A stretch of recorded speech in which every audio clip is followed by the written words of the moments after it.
मुश्किल वक्त कमांडो सख्त। दोस्तों, इस उद्घोष के साथ जब कोई कमांडो अपने मिशन के लिए निकलता है तो मानो उसमें एक शेर जैसी तेजी और बाज जैसे हौसले कौंध रहे होते हैं। सर के ऊपर काला पट्टा बांधकर मानो अब ये कमांडो यमराज को भी परास्त कर दे। जी हाँ, हम बात कर रहे हैं भारत के सबसे बेहतरीन कही जाने वाली कमांडो टुकड़ी मार्कोस के बारे में। दोस्तों, मार्कोस को भारत की नेवी सील भी कहा जाता है। आज की वीडियो में हम आपको इन्हीं कमांडोज के शौर्य और साहस के बारे में बताने जा रहे हैं। आखिर कैसे एक मार्कोस तैयार होता है, कैसे इनमें जज्बा वो आकार लेता है कि पहाड़ को भी तोड़कर रास्ता बना ले।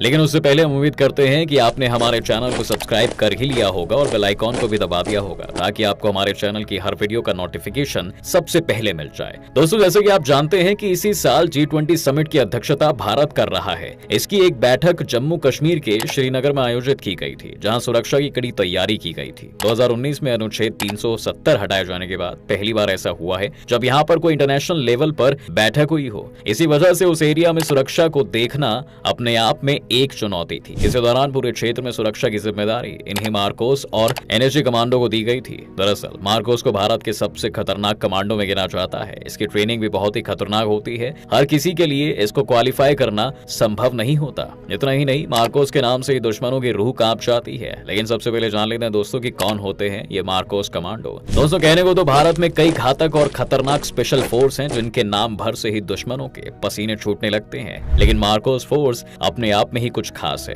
कहते हैं मार्कोस कमांडो मौत को मात देकर तैयार होते हैं, जिनकी ट्रेनिंग 3 सालों की होती है। आपको बता दें कि मार्कोस या फिर मरीन कमांडो फोर्स में भारत के सबसे खतरनाक और घातक कमांडो होते हैं। हालांकि यह इंडियन नेवी की स्पेशल ऑपरेशंस फोर्स यूनिट है, लेकिन इनको ट्रेनिंग इस तरह से दी जाती है कि यह आसानी से ग्राउंड से लेकर आसमान तक दुश्मनों का खात्मा कर सकते हैं। भारतीय नौसेना की यह स्पेशल यूनिट फरवरी 1987 में कमीशन की गई थी। इन्हें दुनिया के सभी आधुनिक हथियार चलाने की ट्रेनिंग दी जाती है। दोस्तों, मार्कोस कमांडो को आतंकवाद से लेकर नेवी ऑपरेशन और एंटी पायरेसी ऑपरेशन में भी यूज किया जाता है। लेकिन आखिर क्यों बनाई गई थी ये स्पेशल यूनिट? इस स्पेशल यूनिट को बनाने के पीछे का इतिहास 1955 से शुरू होता है। दोस्तों, दरअसल उस समय इंडियन आर्म फोर्सेस ने ब्रिटिश स्पेशल बोट सर्विस की मदद से कोच्चि में एक डाइविंग स्कूल की स्थापना की थी। इसका लक्ष्य आर्मी के लोगों को फ्रॉगमैन और कॉम्बेटेंट ड्राइवर्स यानी लड़ाकू गोताखोर बनाना था। हालांकि 1971 में भारत पाकिस्तान के बीच छिड़े युद्ध में इन्हें सफलता नहीं मिल पाई, जिसके लिए उनकी ट्रेनिंग को जिम्मेदार मान लिया गया। इसके बाद 1986 में भारतीय नौसेना ने एक स्पेशल फोर्स यूनिट बनाने का फैसला किया,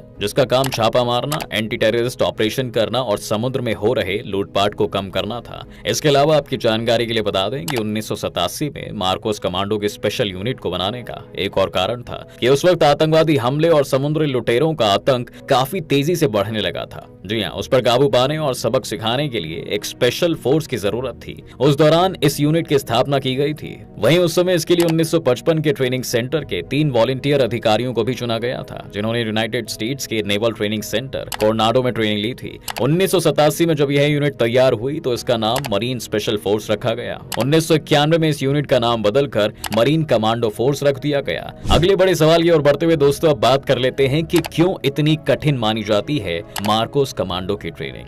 आपको जानकर हैरानी होगी कि मार्कोस कमांडो की ट्रेनिंग बहुत ही ज्यादा मुश्किल होती है, जिसका एक आम आदमी अंदाजा भी नहीं लगा सकता। मार्कोस की ट्रेनिंग अमेरिकी नेवी सील्स की तरह कराई जाती है। फिलहाल इसमें 1200 कमांडो मौजूद हैं। इनका चयन बहुत ही कठिन ट्रेनिंग के बाद किया जाता है। दरअसल मार्कोस के लिए चुने गए सैनिकों की ट्रेनिंग 3 सालों के लिए होती है। इसमें हजारों सैनिकों में से कुछ ही सैनिकों को ट्रेनिंग के लिए आगे भेजा जाता है। ट्रेनिंग के दौरान सैनिकों को 24 घंटे में से सिर्फ 4 से 5 घंटे तक ही सोने दिया जाता है। तड़के सुबह से शुरू हुई ट्रेनिंग देर शाम या फिर कई बार तो आधी रात तक भी चलती रहती है, चाहे कैसे भी हालात हो, लेकिन सैनिक को अपनी ट्रेनिंग पूरी करनी ही होती है। मार्कोस बनने के लिए दोस्तों, सैनिकों की ट्रेनिंग सिर्फ समुद्र में ही नहीं होती, बल्कि इन्हें अलग अलग जगह पर ट्रेन किया जाता है। भारत में राजस्थान, तवांग, सोनमर्ग और मिजोरम जैसे अलग अलग रीजन्स में इन्हें ट्रेनिंग देकर तैयार किया जाता है, ताकि ये हर जगह अपने ऑपरेशन को अंजाम दे सकें। मार्कोस में सिलेक्शन के लिए 5 हफ्तों की शुरुआती ट्रेनिंग होती है। यह ट्रेनिंग इतनी तकलीफ देह होती है कि लोग इसकी तुलना नर्क से करते हैं। इस दौरान ट्रेनी से बहुत हार्डवर्क करवाया जाता है। इन 5 हफ्तों में इन्हें सोने का भी बहुत कम मौका मिलता है। ज्यादातर कैंडिडेट्स यहीं से वापस लौट जाते हैं। दोस्तों,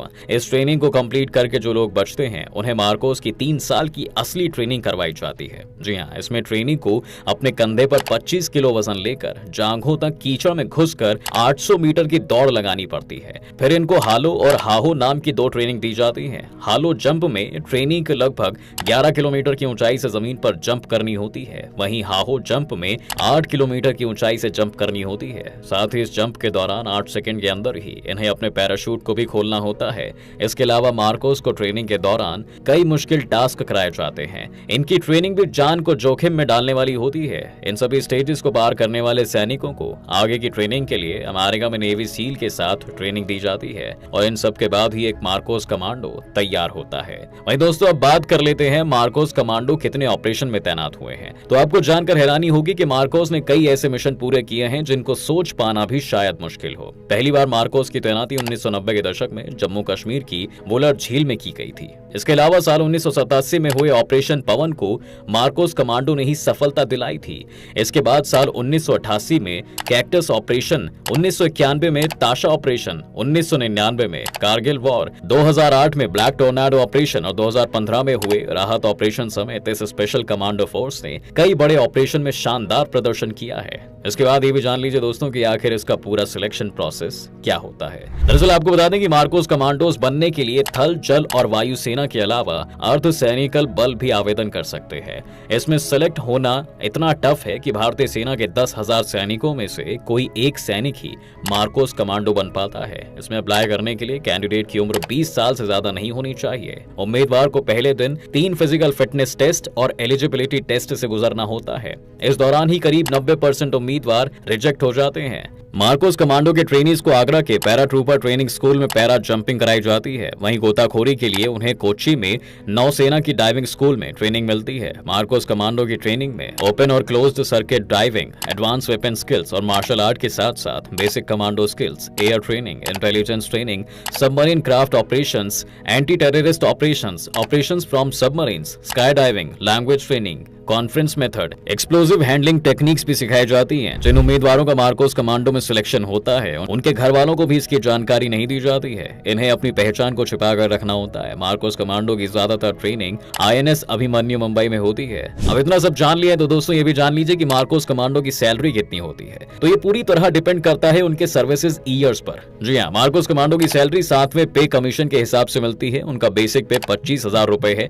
इसके साथ ही उन्हें शिप डाइवर अलाउंस 8500 से 10,000 रुपए, मार्कोस अलाउंस 25,000 रुपए अगर वह हार्ड एरिया में तैनात है तो बेसिक पे का 20% रिस्क अलाउंस, और अगर ये कमांडो ज्यादा एक्टिव एरिया में है तो वेरी एक्टिव फील्ड अलाउंस 16,900 रुपए, फील्ड एरिया में तैनात है तो फील्ड एरिया अलाउंस 10,500 रुपए मिलता है। कुल मिलाकर इनकी सैलरी 1 लाख के करीब पहुंची जाती है। वहीं आपको जानकर हैरानी होगी कि इन मार्कोस कमांडोज को इसरो ने भी एक नया टास्क सौंपा है। दरअसल इसरो 3 अंतरिक्ष यात्रियों को 3 दिन के लिए अपने मिशन गगनयान द्वारा अंतरिक्ष में भेजेगा। ये यान करीब 400 किलोमीटर की ऊंचाई के ऑर्बिट में चक्कर लगाकर वापस पृथ्वी पर आएगा। इसकी लैंडिंग पानी में होगी। ऐसे में यान को खोजकर निकालना एक बड़ा टास्क है। इस वजह से भारतीय नौसेना की मदद ली जा रही है। इसरो के कहने पर भारतीय नौसेना ने एक रिकवरी टीम तैयार की है जिसमें गोताखोर, Marcos commando, medical experts, communicator, technician और नौसेना के एविएटर शामिल हैं। हाल ही में नौसेना और इसरो में इसको लेकर समझौता हुआ है। समुद्र में मार्कोस कमांडोज को ऑपरेशन का काफी अच्छा एक्सपीरियंस है। वो स्पेशल बोट के जरिए कैप्सूल को रिकवर करेंगे और इसको सुरक्षित इसरो की टीम तक पहुंचाएंगे। इसी के साथ दोस्तों आज की वीडियो में फिलहाल बस इतना ही। उम्मीद करते हैं कि आपको इस वीडियो में काफी कुछ सीखने को मिला होगा। अगर आपको ये वीडियो पसंद आया है